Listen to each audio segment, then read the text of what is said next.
What's going on, everybody? How's everybody doing today? And I see people are still logging on here. Welcome, everybody that's here today to listen to tonight's incredible class. We are learning Likutey Moharan, the teachings of Rabbi Nachman of Breslov, his main masterpiece and main work. And what I thought would be good, considering that I know that, number one, a lot of people wanted to get on the first class, couldn't make it, and now they're joining for the second time, which is, if we're going to go through this, it's very important to do a recap, review of everything. So we're going to talk about that. I also wanted to discuss, first of all, tonight's dedication. So we are learning Lila Nishmat, Rabbi Zachariah Wallerstein, which I'm a Kohen. Don't have his Hebrew name on me right now, but a big loss to Kol Klal Israel, an incredible individual who helped so many thousands of lives, gave up a lot of his life to help as many people as he could, created so many things, a women's school to help out girls. His classes are phenomenal, inspirational. Just today, I just want to leave this out there before I move on to the next thing. I just want to say I saw a clip that he put out there. Maybe it was probably during the beginning of COVID, and he said it's time to move to Eretz Yisrael.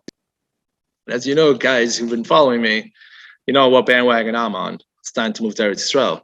So I just saw that video today. Someone sent it to me, and I was like, oh, another message. He knew what was going on, and I know right now he's probably going to be, as many other high-level individuals of our nation and tzaddikim of our nation, they're going to be knocking on Hashem's door to bring Mashiach and plead for Mashiach to come, Rabbi Yameinu. But in order for that to all happen, of course, as we know, there's two different things. If Mashiach can come at the time it's supposed to come, meaning the end times, or it can come immediately, like right now. And all that's based upon what? All the Jewish people starting to keep the mitzvahs, keeping the Torah, unify themselves, get along with each other. These are the main ingredients for Mashiach to come, and it's really in our hands. And it all begins with doing and learning Torah. And the more Torah that we learn, and then we spread that Torah to the people and lighten up other people, the more we become, this effect is going to keep growing and growing and growing. And Mizrat Hashem, you know, we have tzaddikim who have given us incredible Torah to inspire us and to help us have Yirat Shemaim and to help us get close to Hashem. And that's what it's all about. And that's what tonight's classes are all about, as we normally do.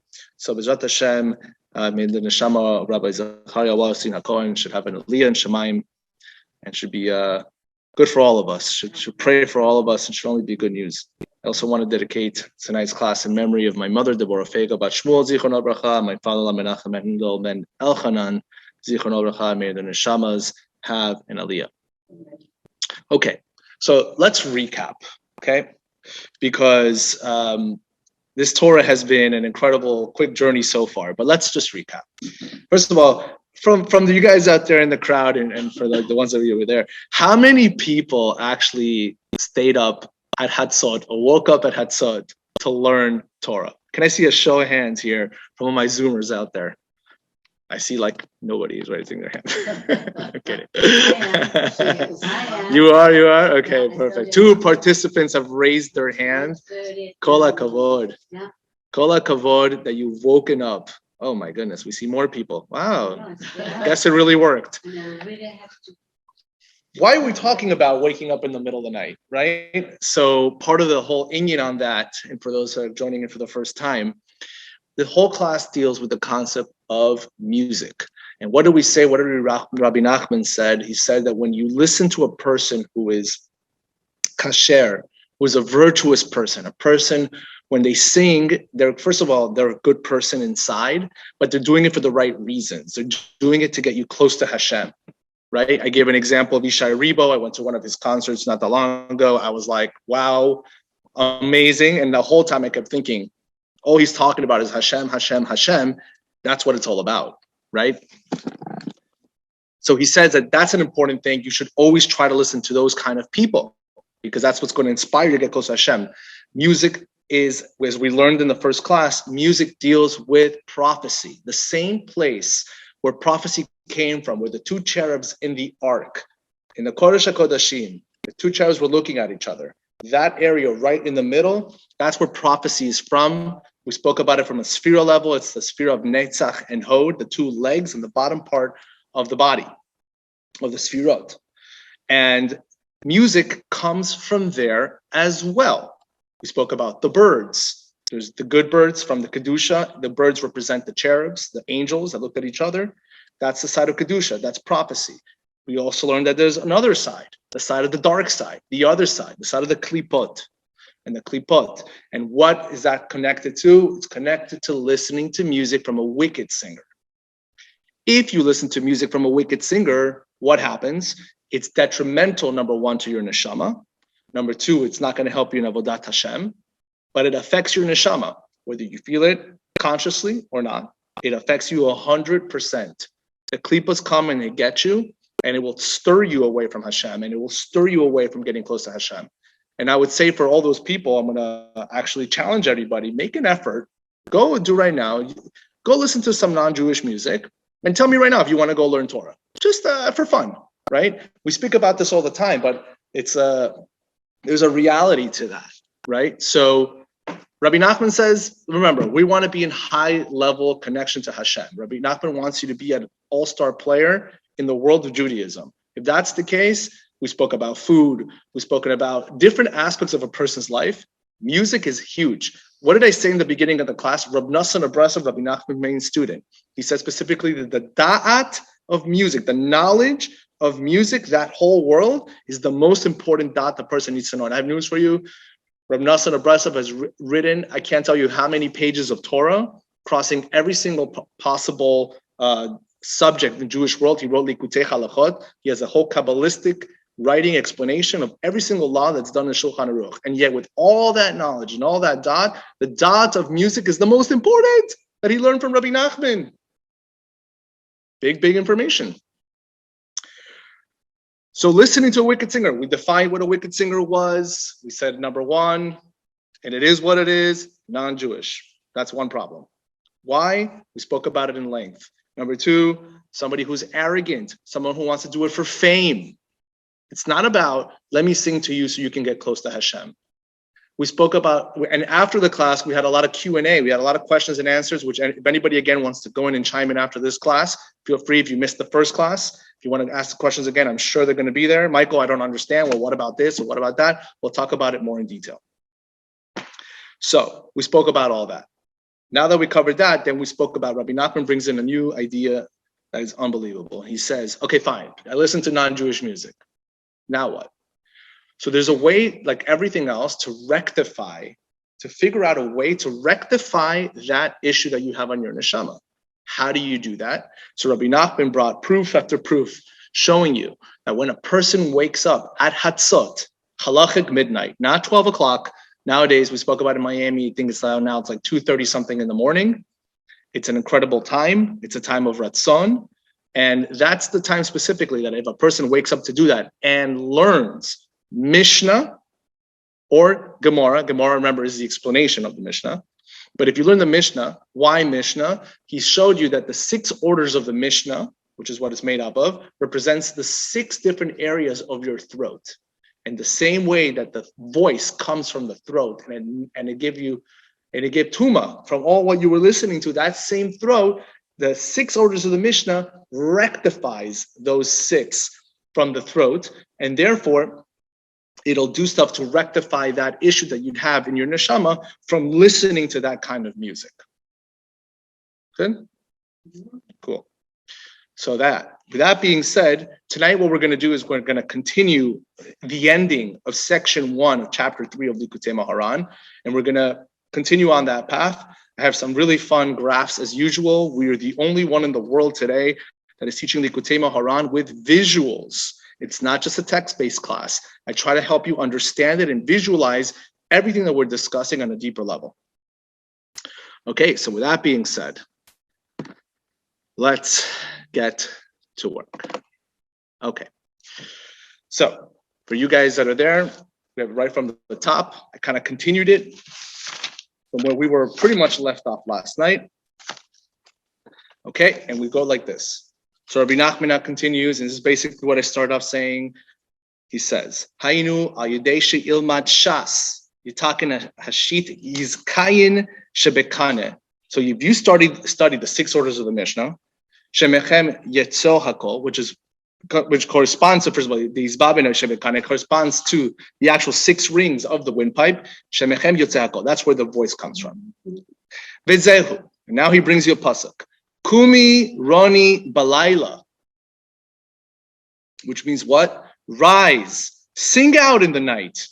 What is that from? So if you guys take a look, and I have it here for you. Actually, it's actually very important. We had a little, if you want to take a look at the graphs, the information that you have right there in front of you, take a look at that first page. It says with night. This is actually some background information because it's going to make sense in regards to this. We spoke about the fact, what's the inyan with nighttime and how does that correlate to oral Torah, aka Mishnah Gemara? Why wake up in the middle of the night? What does that have to do with it? So we learned 2 things. Number one, we learned that when Moshe Rabbeinu was in Mount Sinai, he learned oral Torah. How did he know he was learning oral Torah? It was nighttime. And it also says that in the daytime, he learned Torah Shebichtav. He learned the actual written Torah. So nighttime and oral Torah, aka Mishnah Gemara, represents the nighttime. There was also a pasuk that we learned from Lamentations. He seated me in dark places, is the pasuk. Maseches Sanhedrin of the Gemara says, what does dark places mean? It's the Babylonian Talmud. That's the dark places, aka dark, nighttime, Talmud, Gemara. So we have the connection. I needed to put that out there first. That's the connection that we have of nighttime equals Gemara.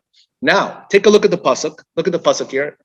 Kumi Roni Balayla, rise, sing out in the night. What is this all about? So if you look at the word, Kumi Roni Balayla. Kumi means what? Get up, but also means to elevate. Kum, to raise.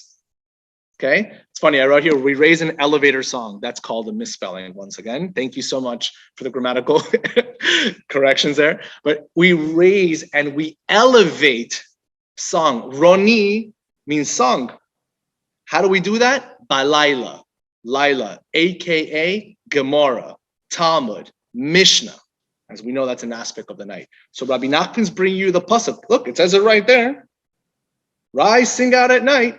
What are we talking about? Hainu shetiyet tekuma leharina. Shahinu shetiyet tekuma leharina. Hainu ayde halayla shehi gemara shas. So we see here that song is raised up. That bad song that you were hearing that affected your neshama, we raise it up by the means of the night, aka the 6 orders of the Talmud or the Mishnah. Now, based on that, take a look at the next graph, guys. This is just extra bonus fun stuff. If you weren't right now learning regular Likutey Moharan, you would not be seeing this. But this is more to double down on these ideas. Take a look at this. Masechet Megillah 32a. Okay? Look what it says here. And Rabbi Shafatia said that Rabbi Yohanan said, concerning anyone who reads from the Torah without a melody or studies the Mishnah without a song, the verse states, so too I gave them statutes that were not good, and judgments whereby they should not live. As is one who studies Torah through song, demonstrates that he's fond of his learning. Furthermore, that tune helps him remember what he has learned. Whoa, so here we go again. You see a pasuk in the Gemara that connects song and Gemara and Mishnah learning. The same negative song that you heard that we're trying to do the opposite of, rectify it. Look what I'm doing right now. How do you use it when you hear people going, and I learned that. What am I doing? You're singing the Torah. Where do we learn that? In Masechet Megillah, in the Gemara. So you see another proof to show you that learning oral law and song are very connected. Beautiful. Take a look at another pasuk. This is from Shira Shirim, Song of Songs. Pasuk is Hazamir Higia V'Kol Hator, which means what? The time of singing has arrived, and the voice of the turtle dove. A Torah is a turtle dove. By the way, turtle dove is a bird, which we spoke about the birds in the last class, right? The time of singing has arrived. What does the Zohar say on that? The Torah is the oral Torah. The Zohar says. So look at the pasuk and you see things dealing with singing or not. No, that's not what the Torah. Yes, it's the bird, which we spoke about, the bird of Kedusha. The Zohar says that Torah, that turtle dove, is the oral Torah. Another pasuk to prove you, to double down on these ideas that singing and Gemara are very much connected, and they're used to rectify. All right, back to the actual text we go. So Rabbi Nachman continues and he says, when a person studies not for learning's sake, in order to be called a rabbi, very interesting where we're going with this. Halimud eino bechashivut kol kach. The study that this guy is learning is not at all meritorious. You're not going to gain anything from that. So let's discuss this idea. What is the concept of lishma, to learn Torah lishma, or learning Torah lo lishma? What is this all about? Take a look at the graphs. Next page. You can look at the back. You see the happy face, lishma, and the not a happy face, shalom lishma. All right, cool. Baruch atah Adonai Eloheinu melech haolam borei pri hagafen. Amen. What's this whole about lishma, lo lishma? Okay, so there's two types of study, and there's going to be a one middle one. When I'm learning lishma, that's a very high level of learning Torah, which means what? As you can see here, I have it. To study for the sake of fulfilling the Torah. Why am I learning? Why are we here tonight? Because I just want to get close to Hashem. There's no agendas. I'm not here for personal gain. I'm not here to show off to somebody else that I'm here. I don't have anything to prove to anybody, okay? I don't care. I'm here because there's a Torah class. I want to get close to Hashem and I want to learn. That's my agenda. My agenda is Hashem, period, okay? If you're going to learn lishma with a happy face, right? What does that do? It strengthens the malchut of holiness. If we learn, going back to the sfirot, we know, let me see if it's back here. I'm gonna go down. Oh my God, I'm going down. I'm cheating on you guys. Okay, here we go. Look, here's the graph. The graph of the sfirot is right here in front of you. And you see how malchut is all the way on the bottom? We've discussed malchut many times. Malchut, right, is where in the world that we live in. Malchut also represents a concept of kingship, right? When we're learning Torah Lishma, we are raising Malchut. We are putting it where it needs to go, where it should be to raise Hashem's name. But that's one way, not, believe it or not the easiest way in the world. People may think it's very easy. Sometimes we really, really need to check ourselves and see how much exactly are we doing everything Lishma. What about Shalom Lishma? Not so good. When a person, and this is what Rabbi Nachman is talking about, when you're learning Shalom Lishma, you're not learning Torah for its sake. What does that mean? I'm learning Torah to argue with other people. Not because I want to keep the laws. I don't care about that, right? There are people, believe it or not, that go out of their way to learn Torah so the next day they can go and they argue with a rabbi, or they argue with another person, or they might even confuse other people. Believe it or not, that's a thing. I'm doing because I have to prove something to somebody else. I know what they're talking about. I cannot argue with them. That's Shalom Lishma. Now that's a very, not really like bad end lo lishma, because I'm going to talk about now a middle one next. What is Talmud Barachot? The Gemara, what does it say on that? It would have been better had he not been born, if you're learning Shalom Lishma. That's how bad it is. Better you wouldn't have been born for you to be learning in this level. What does Shalom Lishma do? It strengthens the malchut of the klipot, of the other side. Remember what he spoke about last week's class? They're constantly looking to feed off the light and the energy of malchut. They nurse from netzach and hod of malchut, and they come and they scavenge the light. That's what they do. Guess what happens when you're doing that? You're giving them energy. You're giving the klipot energy. When you're giving klipot energy, not good, and it's not good for you either. It's not good for Kal Yisrael, but it's not good for you either. Now there's a middle one. Took the next one. We have a lishma with the happy face on one side, and we got lishma on the side. So you got somebody that's right smack in the middle. What's the deal with that? And this is something, again, we talk about these things because we need to just have it always in our minds. Okay? If we don't have it in our minds, you might not realize that this could actually fall sometimes under your mindset. A person has when I'm learning Torah, good intent to follow the laws. But when I'm learning, I'm looking for some sort of personal benefit when I'm learning. For example, wealth. Person goes, oh, well, if I learn Torah, Hashem will make me rich. I have news for you. That's not lishma, right? If I know Hashem's going to provide for me if I learn, okay. I know that if I know Torah so well, I'll be able to teach now every night, make X amount of money because Torah teachers are getting paid good money. It's about you. Now, but I am like learning it. Yeah, like I'm keeping the laws, like I'm trying. But it's not because of how I want to spread Hashem's Torah, because I just want to be close to Hashem, because I want to inspire the people, right? There's two different machshavas. How about another one? I'm learning Torah because I want to be called a rabbi. Yeah? I have news for you. There are a lot of people on the internet today that teach Torah, okay? And they do it, and they do fine. It's okay, no problem. And they call themselves rabbi, blah, blah, blah, blah, blah, blah, whatever. Now, just to be clear, again, it's not like you're not in the shalom lishma level, but you are in that middle ground. What does Masechet Pesachim say on that?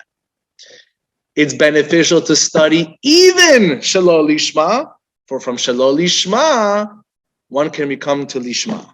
Meaning if a person, even if you go in that derech, you may, because now you're learning so much Torah and it's affecting your soul, and now you're like your mind opens up and you get close to Hashem, and then you realize, what did I do? Right? It's going to affect you. Essentially, eventually you'll get to lishma. Better you do it like that, because I'm still keeping the commandments, I'm keeping the laws, I'm still doing everything. Okay? But I wanted to clarify that it's one of those subjects where like I could have just moved on and said lishma, call it a day, but it's very important to understand that when we're doing that, we have to be conscious. Why am I doing what am I doing? Am I expecting to gain something from Hashem because I'm doing something? Then you miss the boat. Then you're not lishma. You know, a lot of people, they think like that. If I do this, I'm going to get this. We can't be like that. And I know, and I'm not telling you it's easy, because sometimes it is a natural inclination that we have. Hashem, look what I'm doing for you. Why don't you do something for me? You have to think about it. Just to think about it. Okay. So now we're based upon what we just said.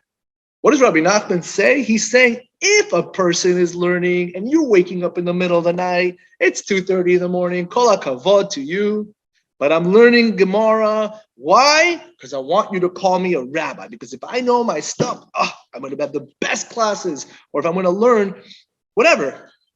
This study is not meritorious. Rabbi Nachman is very clear on that. One more background information. I think it's super fascinating. And it's a little deep, but just understand what this means. You guys ever heard of what the mochin are? Mochin are the mentalities. Mentalities is a concept of ideas, concepts, thoughts that come. There's the upper mentalities and lower mentalities, very deep Kabbalistic ideas. But this is the part that's why you have to be so careful that even if you're going under the lolish, under that middle ground, and you're still doing it to be a rabbi, so to speak, and wealth and success and fame, that area of the mochin, of the brain, the part where that guy has a desire for fame. I want to learn, I want to teach because I want to be famous. Just the same way we're speaking about music. A guy who sings music, what's the problem with listening to these people? If they're looking for fame. By the way, that's why I always just make that joke. How many people in the music world today want to be famous? Ouch. Right? So that same idea applies also with learning and teaching Torah. Like, what's your goal, right? So the Kabbalah says that desire to gain fame, that part of the mentalities, it contains the seeds of the mochin, which are connected to that same area where a person studies to harass other Torah teachers, to argue with other teachers. They're very close. Haughtiness and arrogance, and I'm full of myself. It's not about Hashem. It's very much connected to that same lo lishma hardcore bad level. It's right there. So you have to be, why I'm saying that is, that's on a Kabbalistic level, you have to be very, very careful what you're doing and how you're approaching it if you're doing it like that. Okay. Now Rabbi Nachman continues and he says,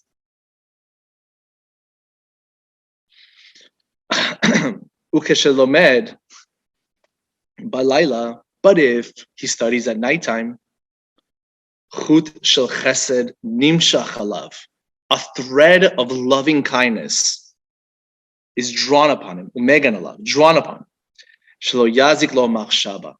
So first of all, this thread of loving kindness, we spoke about it last week. Chut shel chesed.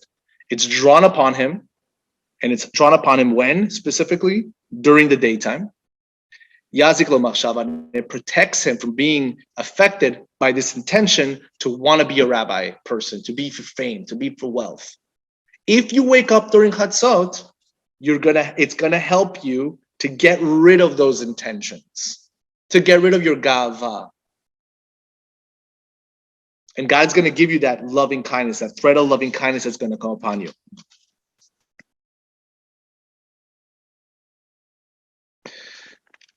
And again, I want to point out this, that, and for those who have experience, I'm curious to hear your, after we're done with this class on our Q&A, I'd love to hear whoever actually did wake up in the middle of the night. What was your experience like? Love to hear about it.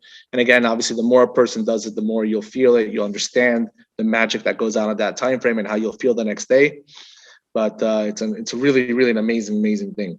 Now, if you look at the graph, I want to point out one more interesting idea regarding all this. Take a look at the next page. Take a look at this. I brought some extra. This is extra information that supports all of this. Look at Tehillim 42:9, Psalms 42:9. Yomam yitzaveh Hashem chasdo, ubalayla shiro imi tefila le'el chayai. What does it mean? In the day, God commands his loving kindness. By night, song with me. David HaMelech, okay? The master of waking up in the middle of the night. Yeah. Look at the pasuk. He's telling it to you. In the daytime, God commands his loving kindness. By night, song with me. Maharsha, one of the main commentators, incredible commentator in the Torah. What does he say? He explains that one who is awake well into the night will generally have a sullen face from lack of sleep, right? If you're up all night, you're gonna be tired. However, when a person studies Torah at nighttime, God draws upon him a thread of loving kindness and grace. That's what David HaMelech is saying. You're going to have it in the daytime. You're going to have the loving kindness. And at nighttime, the song is with me. What did we say song was also? Gemara, Orola, learning at that time, at nighttime. Look at the Ein Yaakov. Ein Yaakov adds, the Torah study at nighttime is called true Torah. Oh my God, because it's not spelled right. Because his meritorious deed is hidden from others. Unlike the daytime, when his deed, it's not his motive. Meaning, if I'm learning in the daytime in a place, okay, like I'm not here to show off, right? But if people see you, oh, look at him, he's learning in the daytime in the kollel, it's going to give you some recognition, whether you wanted it or you didn't want it. It gives you that exposure. But what happens when you study at nighttime, when it's quiet, by yourself? Nobody knows. What is that? The concept of humility. No galva, no lolishma. It's not about me. Why am I doing it? Right? That's a difference. Look at what the Ein Yaakov says based on that idea. Beautiful. Good so far? We're rolling?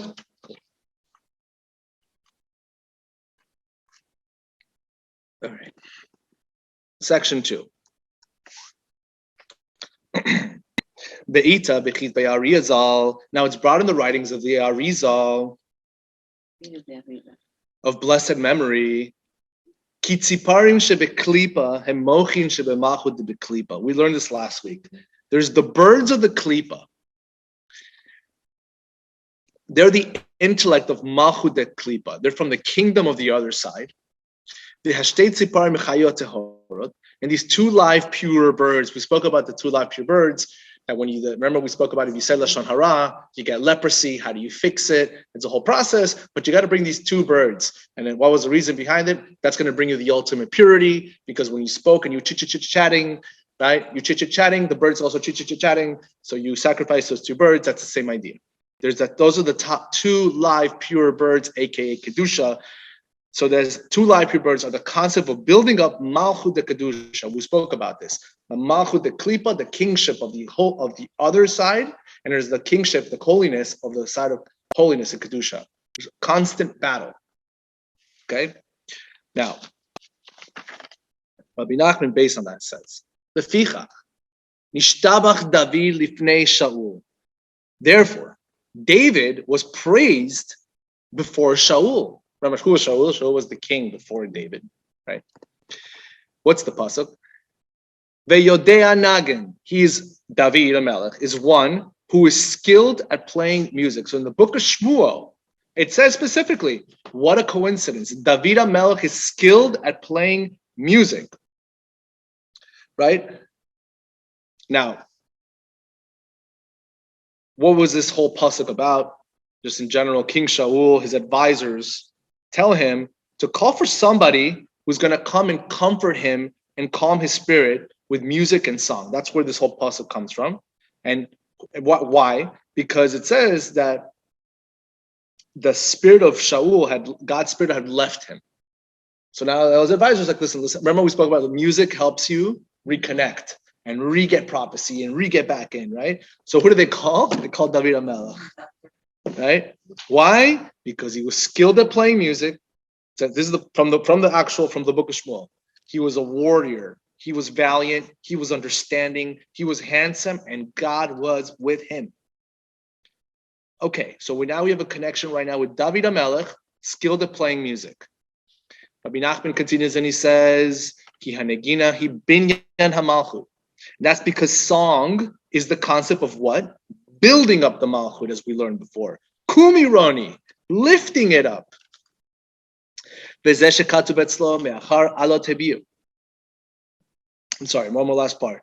And it says here, that's why David was deserving of Malchut kingship.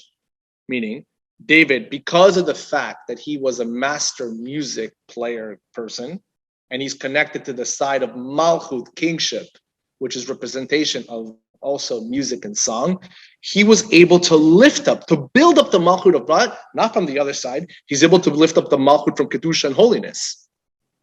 That's why it's written. That's what's written about David. Me'achar alot hebiu. From behind the nursing ewes, he brought him.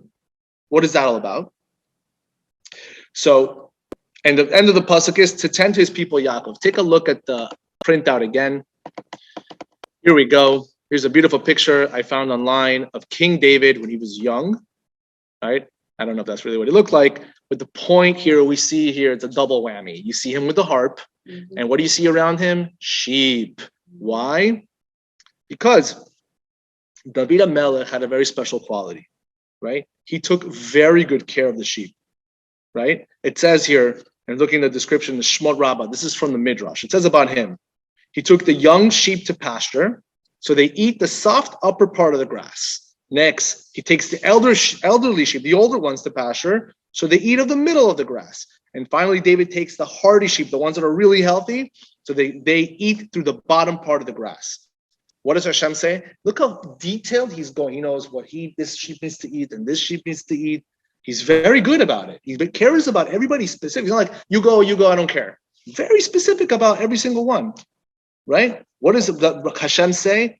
This one is certainly fitting to be the shepherd, the king of my people. So you see, David HaMelech, a person who was so skilled in music and song, was taken from the people because he knew how to take care of the flock, to be a ruler of the kingdom. But more specifically, why is that pasuk? Why is Rabbi Nachman bringing you this pasuk? Let's look at part 2. Look what he says. What did he do? From behind, he's bringing a pasuk from Tehillim. From behind the nursing ewes, he brought him, ewes means sheep, he brought him to tend his people Yaakov. Rabbi Nachman says, Me'achar alot hebiu. Haynu me'achar hamenikot. Haynu netzach v'hod. That is, from behind those that suckle. What's that? Ki hem menikim l'nabiyim hem binyan hamalchut. And this refers to netzach and hod, for they nourish the prophets in the concept of building up malchut. Take a look at the graph again. We'll go to the next one. You see here the place the prophets nurse, and you see the sphirot. We spoke about this last week, and now you're going to look at it again. You go like, oh, cool, that totally makes sense. Where does it say where the prophets? The pasuk wasn't last week. The place that the prophets nurse. It's a wording that's used. Nursing. Where do the prophets get their kedusha, their holiness? Where do they get the prophecy from? Where do they nurse it from? Where? From Netzach and Hod. That's the graph on the bottom, the two legs right there. Okay? So why is that connected to David HaMelech? The same way. Look at the pasuk, what it says. From behind the nursing ewes, let's call them sheep. From behind the nursing sheep, behind those that suckle, right? Nursing, right? They're nursing these sheep. The same way that the prophets get that from Netzach and Hod, David HaMelech was able to do the same thing by elevating prophecy equals music. He was able to elevate these two areas of Netzach and Hod, aka nursing the actual sheep, same idea. That refers to Netzach and Hod because they nurse the prophets. The same way they nurse the prophets, aka the music is coming down in Kedusha and Holiness, David HaMelech was able to raise music up. And that's the idea behind this pasuk. And he's able to build up the malchut to the side of holiness and kedusha. Good? Okay. Next. V'zeh shama Rabbi Bar Chana. Now, if you guys remember my first class, we started off the whole Torah with the story of Rabbi Bar Chana. And what did we say about Rabbi Bar Chana? For those joining for the first time, Rabbi Bar Chana had incredible stories in the Gemara, very difficult to understand, very wild and out there. There are a lot of meanings behind everything he says. He came to Rabbi Nachman in a dream, and he asked him, interpret my stories. And Rabbi Nachman said, I'm going to put them into my Torahs and etc. So we start off the story, okay? And now what Rabbi Nachman does, he's going to break down the story and show you how that's all connected to everything with this so far we have been speaking about. Okay? So, here we go. The story begins like this. That's what Rabbi Bar Chana said. And he said like this. The Didi Chazi li hachi akrukta. So he says, if you go to the beginning,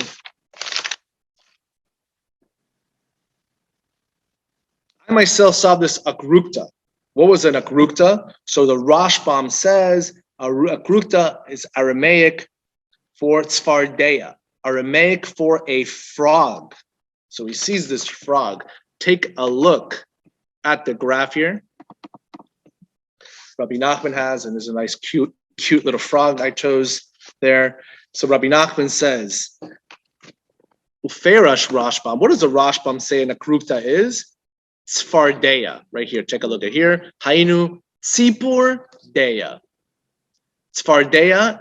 He breaks it down into two words. Tzipur deya. What does that mean? Now let's take a look at the graph here. Tzipur deya means, tzipur means what? Bird. Deya means awareness, knowledge. So, what's this all about?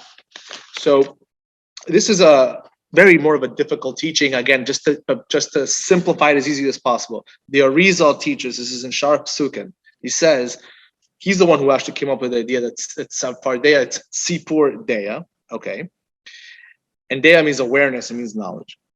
Sipur, we learned, is connected with Malchut, because it's where the birds, it's the singing, deals with Malchut. How is Malchut built up? With the concept of Deya. The builders of Malchut is through Netzach and Hod.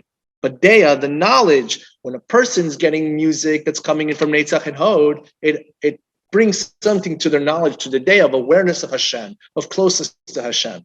The day of the opposite, when you're dealing with the bad tziporim, the bad birds, the two birds are connected to the other side, that knowledge of Hashem goes bye-bye, and anything that implants not good ideas, not good thoughts, especially if you're listening to someone with curse words, or talking about things specifically that are totally inappropriate, that are everything against Hashem. I can go on and on, but it affects you mentally. Your daya is affected by it.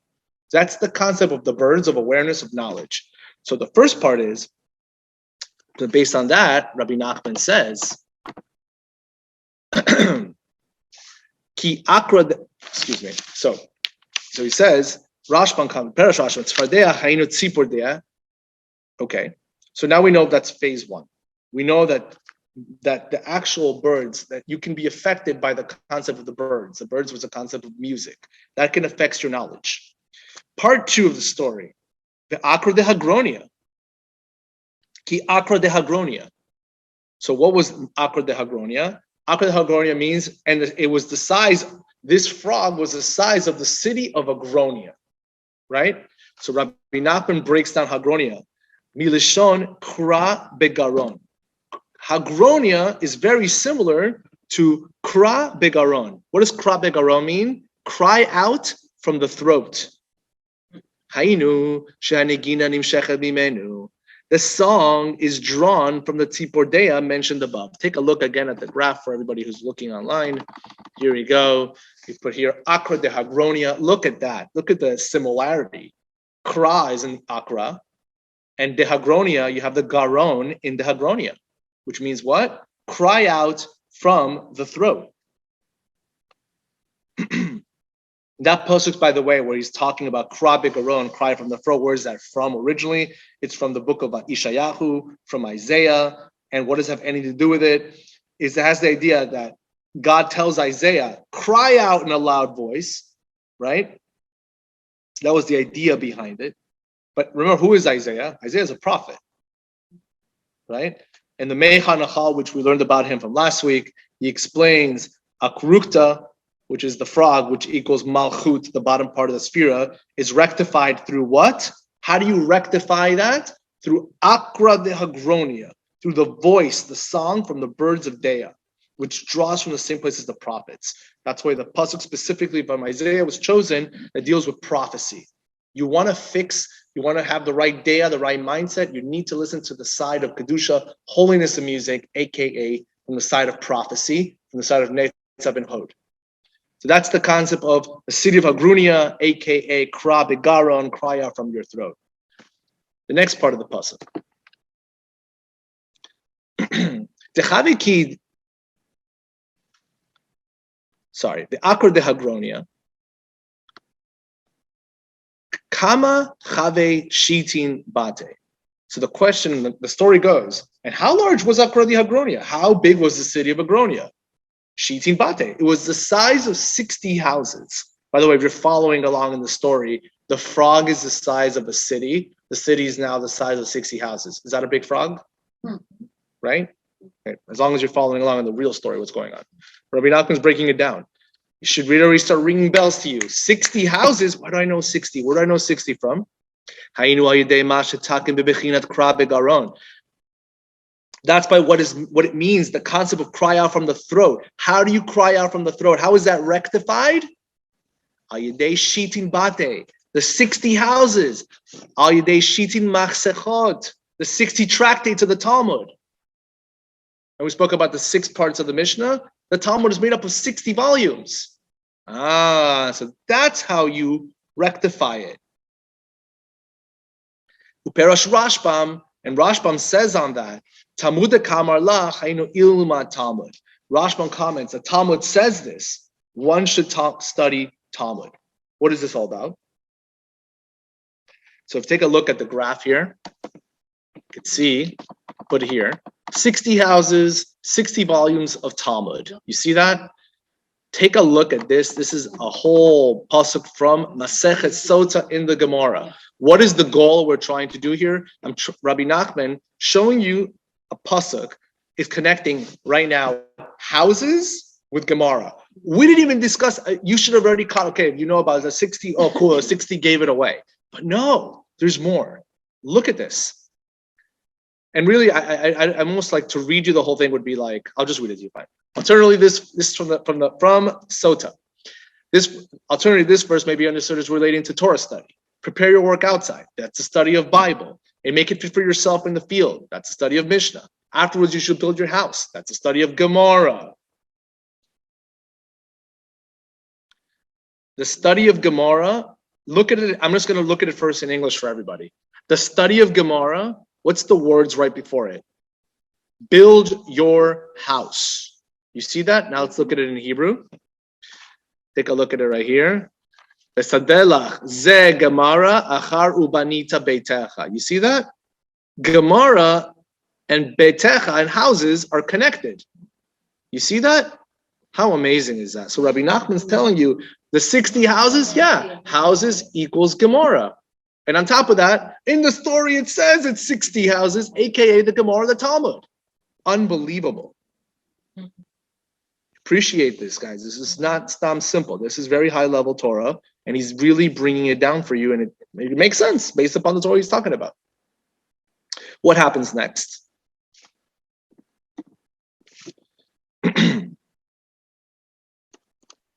So we just passed the 60 houses, and again, you should study Talmud, very nice. Ata tanina bala. What happens next? A serpent came by and swallowed it. Swallowed this frog that was the size of 60 houses. Now the serpent comes and he swallows that. Farash Rashbam. Rashbam comments on this pasuk and he says, Rabba Kamarla. Rabba says this. What are we talking about? Take a look at the graph. Again, to explain it. What I had to do, because when we started the first class last week, many people online or in person didn't have this little commentary. But it's good for you guys to see it here because it's going to explain. The story of Rabbi Barchana, as you can see in front of you, on the right-hand side is the Rashbam. The Rashbam is the main person that translates and explains what's going on in the story from a literal level, right? Look what it says. A serpent came by and swallowed it. Now, what does Rashbam define a serpent? It says, it came by, and look what it says. Rabbah says this. You see that? That's what it says. Rabbah says this. Okay. So based on that part of the serpent, you know what Rabbi Nachman says? Unbelievable. Rabbah, if you look at the word Rabbah, and you could see here in the graph, right? There's a terminology in the Gemara, they call a person a Gavra Rabbah. A Gavra Rabbah literally means a great man. Okay? And that's a terminology that's used for a person who's like a Talmudic scholar, a very, very well-learned person. So Rabbi Nachman explains, based upon Rashba's comment, and what does he say? That it was Rabbah who said this, meaning a person who studies to become a Rabbah, a person who's studying to become what? A great person. His motive is not clean. He's trying to be a Rabbah guy. I want to be this very famous person and everybody needs to listen to me, or I'm going to argue against the rabbi, whatever. The serpent represents that part of the story. Rabbi Nachman's taking the commentary from Rash, the famous commentary from Rashban. There's a reason why it says Rabbah says this. Why? Because Rabbah, the guy, wanted to become a big person. What do we call that? Rabbi Nachman says, going back now to the text, and he says,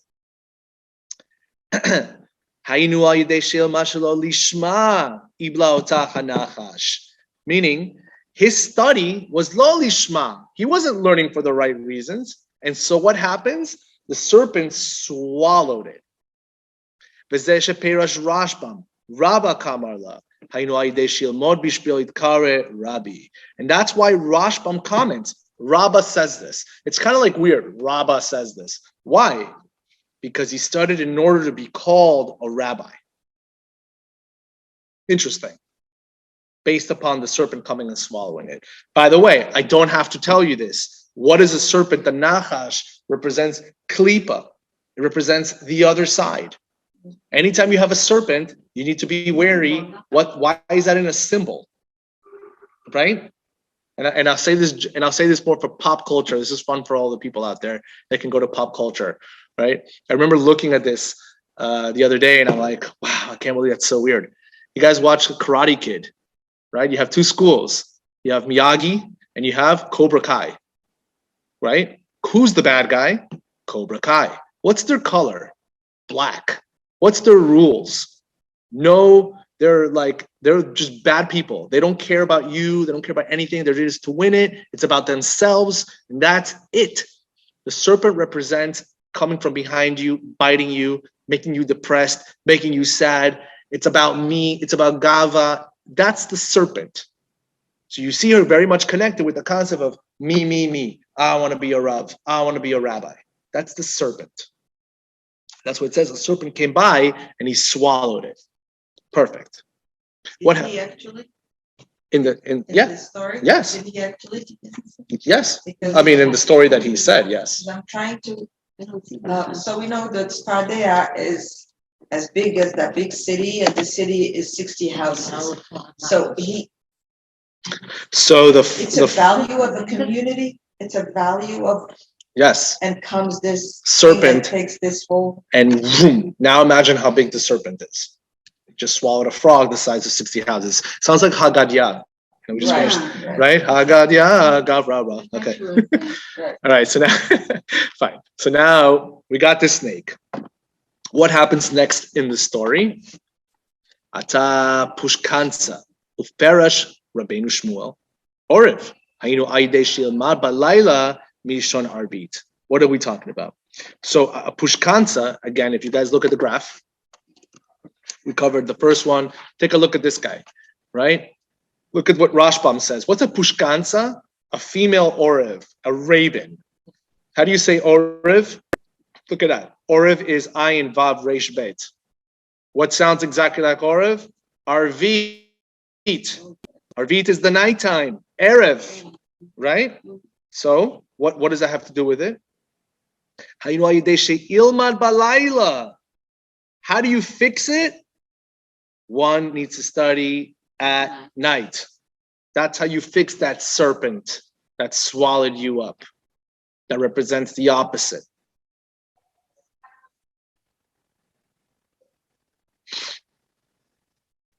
She didn't actually swallow because we're still learning. There are other around the world, and every time zone, there are people studying. So we are keeping that serpent that big. Yes, but on a personal level, yeah, maybe on an individual level. Correct. Now, by the way, interesting. You know what it says in Masechet Eruvin? I did not put this in my notes, but I'm just going to tell you again. I'm showing you how all the Torah is connected. It's unbelievable. The more you learn, you're like, unbelievable how this all ties in.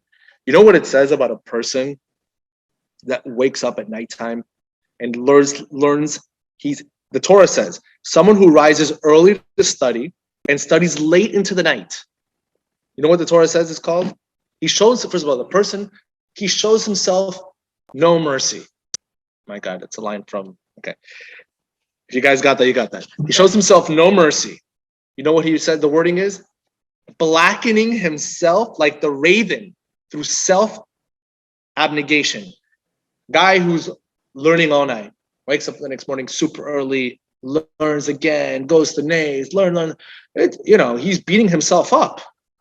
It's physically taxing on a person. The wording is he's blackening Erev, nighttime, like a raven.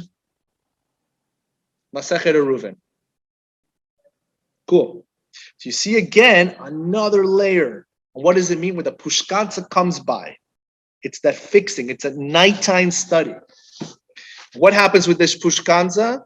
Ubala. And he comes and he swallows that serpent. That's a pretty big Pushkansa, right? Hainu, Megan alav mina nachash, anis kalael. The study of Torah at nighttime protected him from the above mentioned serpent. Meaning, it keeps him from that serpent-like behavior of studying. The idea of studying at nighttime because I want to be famous, because I want to argue against Torah scholars, when a person wakes up in that middle of the night, and learn it like that, it protects you from going into that derech, into that direction. That's the idea. That's what it does. Is Tikkun Chatzot read in Chatzot? Yeah. Tikkun Chatzot is read at Yes, Chatzot? that's the first part. And Tehillim at 5 o'clock. You can do Tehillim at that time too. Until I mean, the 12. Tikkun Hatzot is Tehillim. Not yet. But you cannot go over 12 o'clock at night with the Tehillim. They said it's not. It's not right. It's not the best unless you're doing it for like somebody's in the hospital or Correct. like it's different. Yeah. But from the perspective of what you're saying, yes. But again, you can wake up in the middle of the night, Hatzot, and you Yeah. can say Tehillim. Yeah. That's the whole idea. Chatzot is already morning. Yeah, well, What happens next in the story? Vesalik Yati Veilana. And then this Orev, it went up and it perched on a tree. It literally went up on top of this tree. Parasha Maharsha, the Maharsha comments on this tree. Shehu Bechinat Abraham. That's that aspect of Abraham Avinu. Shekatu Betzlo Vaital Esho. There's a pasuk in Breshit that says, Abraham planted a tree. Shehu Bechinat Chesed. What does Abraham correspond to? Abraham is an Ish Chesed. From the concept of the Sfirot, just to repeat again, you have right side, which is Chesed, which represents Abraham Avinu. And you have the concept of Gevura, which is Yitzchak Avinu, which is difficulty, tough, discipline. And then you have Yaakov Avinu, which is the concept of both. It's Tiferet, it's Pe'er, it's beauty, it's perfect, which is the week we're in right now as we speak. We're in the week of Tiferet. So Maharsha says the concept of the tree, he takes a pasuk, Abraham planted a tree. That tree that raven went on top of. So therefore, what does that mean? Because that raven, which represents the concept of nighttime, which represents the concept of waking up in the middle of the night of Chatzot, therefore, what does it mean? Take a look back at the text here. It means that what? It says, that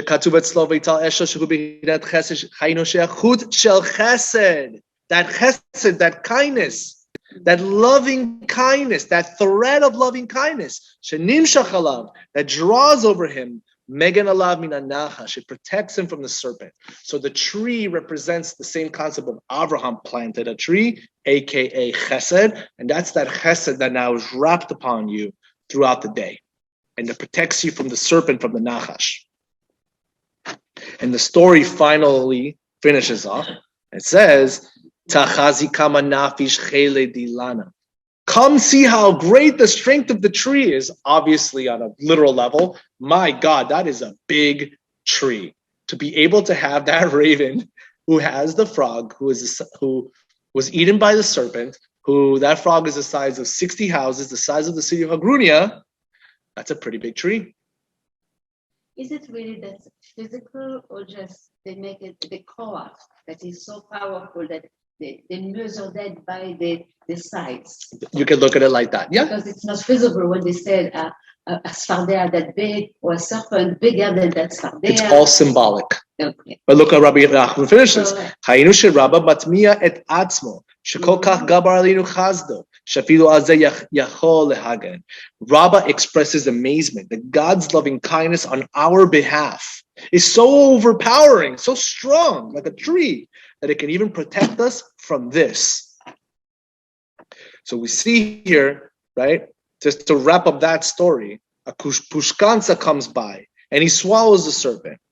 The way to safeguard yourself against this kind of study, you're not studying for the right reasons, lo lishma, is by studying the oral Torah, the Gemara, at nighttime. And it goes on top of on top of a tree, because nighttime study protects a person, and it has that element of loving kindness, aka the tree, Abraham Avinu, and it protects him from thoughts that would bring him to studying for the wrong reasons. And then Rabbah, who's a massive tzaddik, right? He's so wow about the power of the loving kindness that is drawn upon that person who studies oral Torah at nighttime. He's like, wow. Guys, we're talking about Rava, like one of the main Tanaim of the Gemara. And he's like, wow. So that's him breaking down a story from Rabbi Bar Chana and how it correlates completely with everything that we've learned so far. So I think here right now, we're about 50 minutes into the class. I could just end it right now. It's 9:45 p.m. You got to go back to Boca. You got to go back to California Club. So far. And you guys got to go back where? Hallandale. Oof, very far away. Okay. Can I just share a real quick thing? So there is a blessing that my mother used to do every morning in front of the mezuzah, praying for her husband, my father. And she used to say, please Hashem, save Eliyahu ben Hana, my father, from the Arabs he does business with, the same way you saved the Fardeya from the mouth of the serpent. It never made sense to me. Wow. Today, last week, it clicked something. And today, like, oh my gee, I got to call my brother to tell him he's in suffering. Like I said, Hashem sends people what they need to hear. Whoever's on tonight's class, all you guys that are out here, or you'll be listening later on, we just had a story from somebody who was just saying how basically she had heard, was it from who? From? My mother. Your mother, her mother. Every morning. Would say, Hashem should save us from? She should save her husband. Should save her husband, aka her father. My father, from the Arabs he was doing business From with. the Arabs he was doing business with. In Morocco. In Morocco. The same way you the same way basically had they say the frogs, he say from the frogs from the serpent. OMG. I never understood that. So with Zat Hashem, we will continue next Tuesday night, and we'll continue on this. You're going to see he's going to keep going, and as usual, building and building and building on this Torah, that by the end of it all, you're going to have, like I said to you, and I said, if you look at my description on the actual flyer, it's going to make you think once, twice, 3 times about what you're listening to. And again, we have the time here of the Omer, a time where you're really not supposed to be listening to music, as a time now to reflect as, well, when I am going to be listening to music, what am I going to listen to?